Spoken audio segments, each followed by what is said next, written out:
que ¿Cómo viste. son? Claro. Bueno, no solamente vi uno. Al cabo de estos 23 años, imaginen que hemos tenido varios contactos y no son todos iguales, no todos vienen del mismo lado.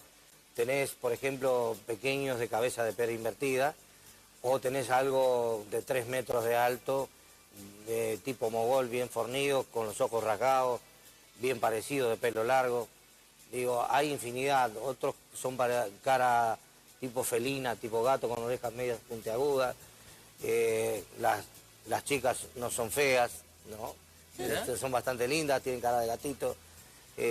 Los hombres bien parecidos también. Digo, pero todos tienen forma humanoide, ¿no?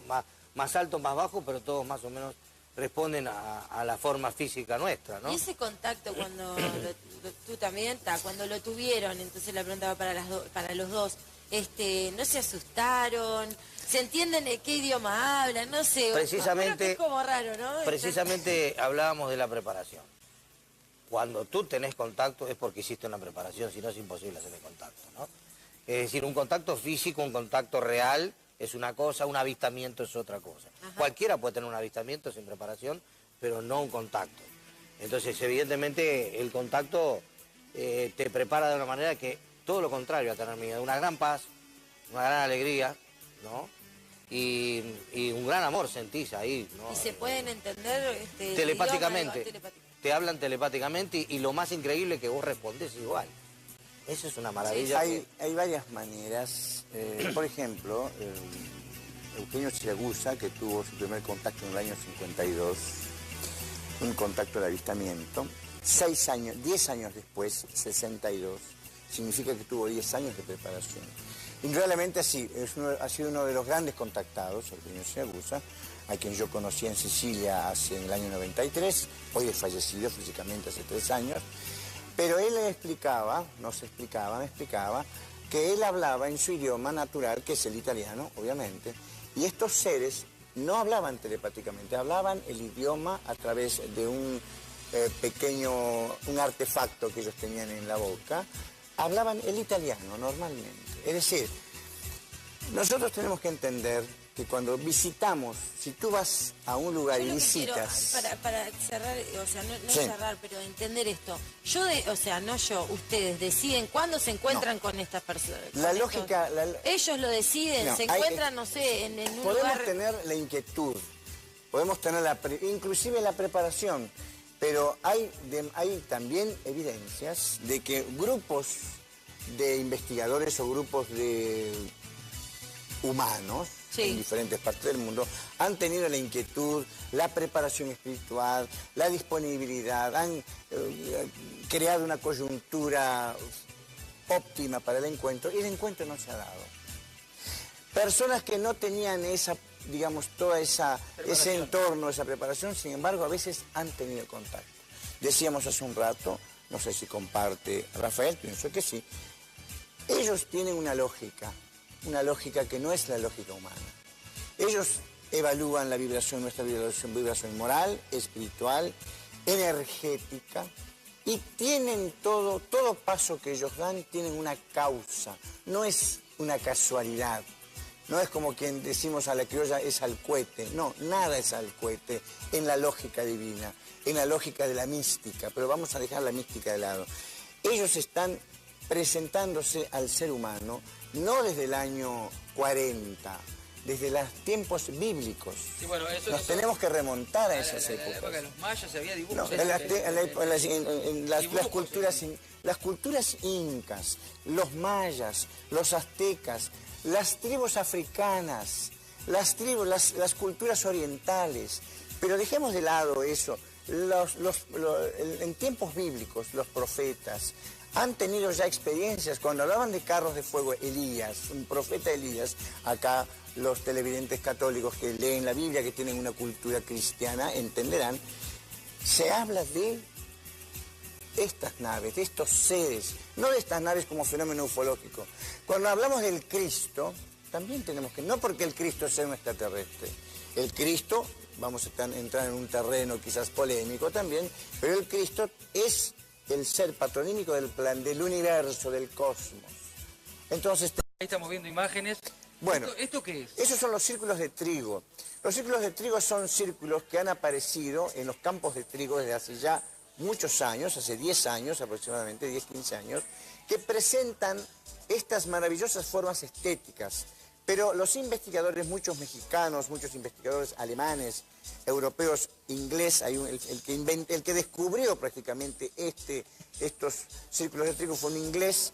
Él realizó un estudio pormenorizado. Hay un lenguaje que se está representando hoy en día a través de estas maravillas hechas en una noche, en pocas horas. No es el efecto de un ser humano que vino y trabajó. Es imposible que un grupo de personas o una persona con maquinaria moderna haga estas figuras. Es un lenguaje de estas civilizaciones, de estas inteligencias, que nos están transmitiendo a nosotros y que se están codificando, se están descodificando y se están analizando. ¿Qué tratan de decirnos? Hablan estos círculos de trigo de las profecías mayas, hablan estos círculos de trigo de diversidad, de simbología de una civilización extraterrestre que trata de decir que el planeta, el hombre no lo está cuidando, el hombre se está desarrollando una ética de baja vibración. Él hablaba, ustedes preguntaban, ¿cómo podemos hacer para encontrarnos con estos seres? Sí, todos podemos hacerlo con una buena intención, pero la vibración espiritual, la vibración de ética y de moral y de conciencia no es la misma en todos. Ajá. Todos estos contactados que hablábamos hace rato, Giorgio Bon Giovanni, Eugenio Siragusa, Sixto Paz, Eugenio Siragusa, todos ellos han tenido la posibilidad, porque han tenido una preparación espiritual. Ahora, sí, la podemos desear ver, pero nuestra lógica es una lógica humana, una lógica limitada a temas mucho más materiales, más consumistas. La lógica de estas civilizaciones es una lógica elevadísima. Basta ver, o sea, no es casualidad, quiero aclarar, es un tema de causalidad, que Steven Spielberg haya hecho esas dos producciones maravillosas que es E.T. y Encuentros Cercanos. Y si vemos la película ahora, les invitamos a refrescar la memoria al espectador, va a ver que exige una preparación de los testigos. Eso se ve en la pantalla, pero en la cotidianidad, en el buen día de todos los uruguayos, de todo el mundo, este acontecimiento pasa igual y se está liberando información. El presidente de Ecuador ha liberado información, ha dado la orden de que toda la información de registros gráficos de las Fuerzas Armadas de Ecuador sea liberada a la prensa. Algo que debería ser, y tengo que decirlo para no tener una posición hipócrita, la crítica... Perdóname, Rafael, ahí estamos viendo, seguimos hablando, pero estamos viendo imágenes de naves que, bueno, estos son... Sí, es parte de la historia del contacto. ¿Por qué decía que ocultan entonces? Mira, es muy sencillo saberlo. A través justamente de un congreso de exopolítica que se realizó en Barcelona este año, ahí los científicos acaban de descubrir la energía libre. ¿Qué significa la energía libre? Que esa energía es gratis. Y yo te pregunto, ¿qué haría la UTE de repente? ¿O qué harían otros entes con respecto al petróleo? ¿No? Si de la noche a la mañana nadie tiene que pagar nada. Bueno, los dejo al criterio de ustedes, ¿no? ¿Vos tenés que lo liberarían? Entonces digo, acá hay una cantidad de intereses creados detrás de todo esto que apuntan a otra cosa. Vamos a pensar también que uno de los grandes negocios de Estados Unidos es la guerra. Ya están ocurriendo, porque hoy estamos viendo las inundaciones. Sí, que tenemos lamentablemente en nuestro país. Sí, pero tenemos que tener sentido común. Si los científicos están diciendo que los polos se están derritiendo y que lo más probable es que las mareas suban 7 metros, si hoy tenemos que en Salto, Paysandú y distintos departamentos el agua sube hasta este grado, no es reconstruir, cuando baje el agua, las casas destruidas. No hay que construir más ahí. Esto es una alerta. Señores, la zona anegada no se puede habitar más. Es todavía peor, mucho más arriba también va a estar anegado. Sumen 7 metros al agua de hoy y se van a dar cuenta hasta dónde va a llegar el agua. Entonces, esto es una realidad científica, no es un tema extraterrestre, es una realidad, es una advertencia. Entonces, nuestras autoridades hoy en todos los departamentos tienen que poner las barbas en remojo y decir, bueno, murieron 4 personas, 4 uruguayos con estas inundaciones. ¿Cuántos van a morir mañana? ¿Qué pretendemos? No es asustarlos, pero sí ser realistas Sí, yo hoy hablábamos también fuera de cámara, yo te decía, claro, pero todas esas cosas que ustedes nos transmiten y que hoy la gente se está enterando, de alguna manera pueden llegar a generar ese pánico y ese susto. Y también me decía que preferís a la gente con susto y no que sigan muriendo, ¿no? Todo esto hay que procesar indudablemente en nuestra educación, en nuestras estructuras. Nos han impuesto una estructura de hace muchos años, estructuras intelectuales, filosóficas, ideológicas. Revelar el misterio del tema extraterrestre, que el fenómeno OVNI se abra, todos los gobiernos, todos los presidentes, Lula, ahora Mujica, mañana, todos. Obama, todos un día dicen, hoy a las 3 de la tarde liberamos la información. Significaría un cambio de estructuras radical. Significaría que el ser humano va a aprender de estas civilizaciones que no tenemos que comercializar que no tenemos que hacer narcotráfico, que no tenemos que hacer trata de blancas, que no tenemos que consumir alcohol, que no tiene que haber corrupción a nivel del crimen organizado, que no tiene que haber lavado de activos, que no tiene que haber pobreza, que no tiene... Entonces, cambia radicalmente una estructura. ¿Y por qué la NASA lo escondía?